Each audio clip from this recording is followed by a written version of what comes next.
Ibadah kurban merupakan ibadah yang dilaksanakan pada hari raya Idul Adha, yaitu pada hari Tasyrik 10-13 Zulhijjah.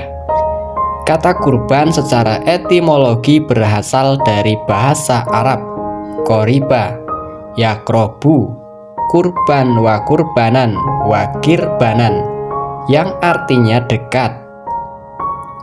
Maksudnya yaitu mendekatkan diri kepada Allah dengan mengerjakan sebagian perintahnya.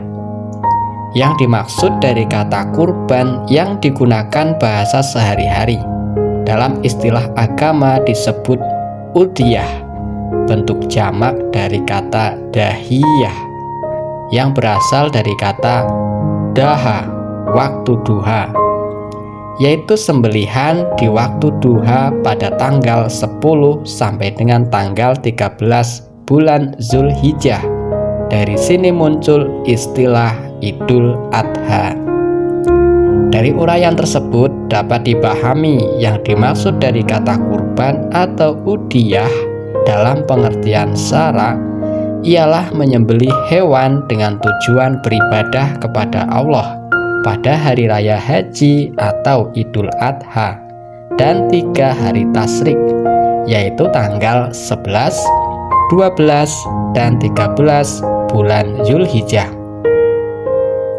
Kurban dalam dimensi vertikal adalah bentuk ibadah untuk mendekatkan diri kepada Allah supaya mendapatkan keridhoannya.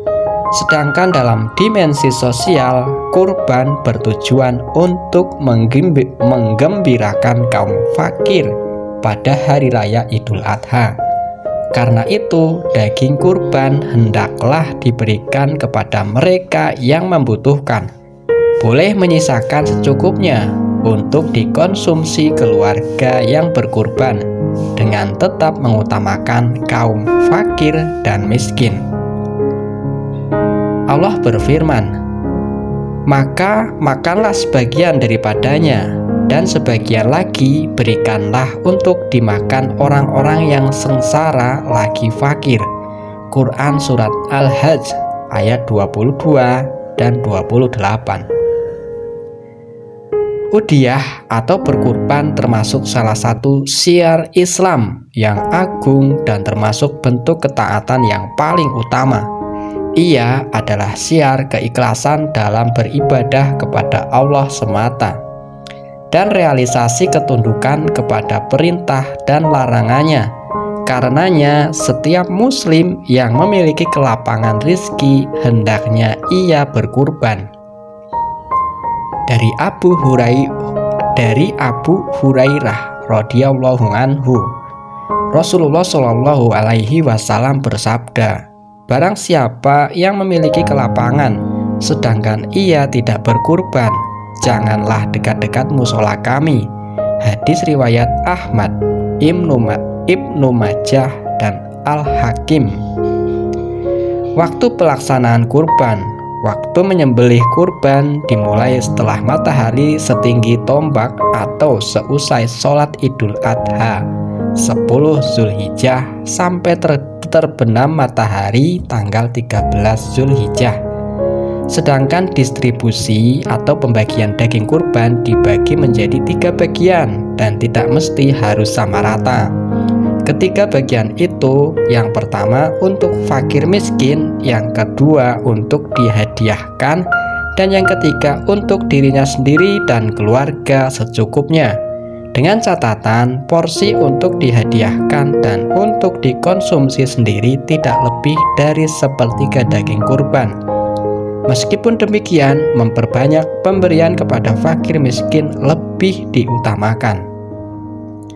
Hukum berkurban. Ibadah kurban hukumnya adalah sunnah muakkad atau sunnah yang dikuatkan. Nabi Muhammad Shallallahu Alaihi Wasallam tidak pernah meninggalkan ibadah kurban sejak disyariatkan sampai beliau wafat. Ketentuan kurban sebagai sunnah muakkad dikukuhkan oleh Imam Malik dan Imam Al-Syafi'i, sedangkan Imam Abu Hanifah berpendapat bahwa ibadah kurban bagi penduduk yang mampu dan tidak dalam keadaan safar atau bepergian.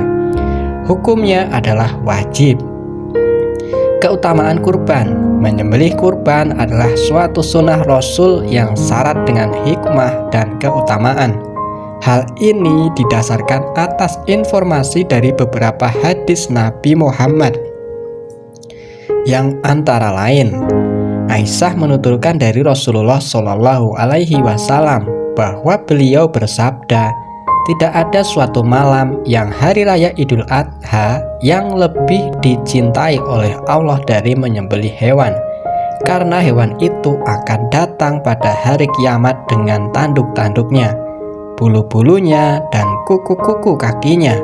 Darah hewan itu akan sampai di sisi Allah sebelum menetes ke tanah.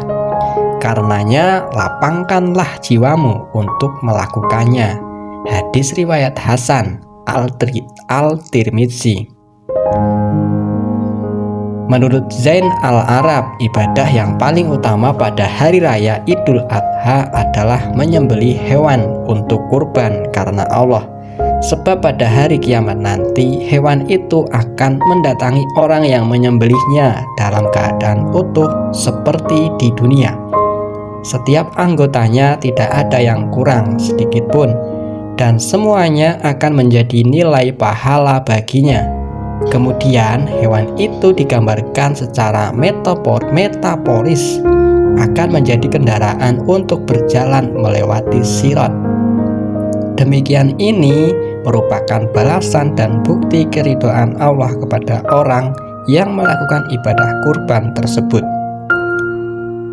Diriwayatkan dari Abu Hurairah, Rasulullah Shallallahu Alaihi Wasallam bersabda, siapa yang memiliki kemampuan untuk berkurban tetapi ia tidak mau berkurban, maka sesekali janganlah ia mendekati tempat sholat kami. Hadis riwayat Ahmad dan Ibnu Majah. Masih banyak lagi sabda Nabi yang lain menjelaskan tentang keutamaan berkurban. Bahkan pada hadis terakhir disebutkan bahwa orang yang sudah mampu berkorban tetapi tidak mau melaksanakannya, maka ia dilarang mendekati tempat sholat Rasulullah atau tempat kebaikan lainnya. Ibadah kurban yang dilaksanakan pada hari raya Idul Adha sampai hari Tasyrik tiada lain bertujuan untuk mendekatkan diri kepada Allah. Di samping itu, kurban juga berarti menghilangkan sikap egoisme, nafsu serakah, dan sifat individual dalam diri seorang muslim. Dengan berkurban, diharapkan seseorang akan memaknai hidupnya untuk mencapai ridho Allah semata. Ia berkorban segalanya, jiwa, harta, dan keluarga, hanya untuknya. Oleh karena itu, pada hakikatnya yang diterima Allah dari ibadah kurban itu bukanlah daging atau darah hewan yang dikurbankan, melainkan ketakwaan dan ketulusan dari orang yang berkurban. Itulah yang sampai kepadanya. Artikel ini dibacakan dari website jabar.nu.or.id.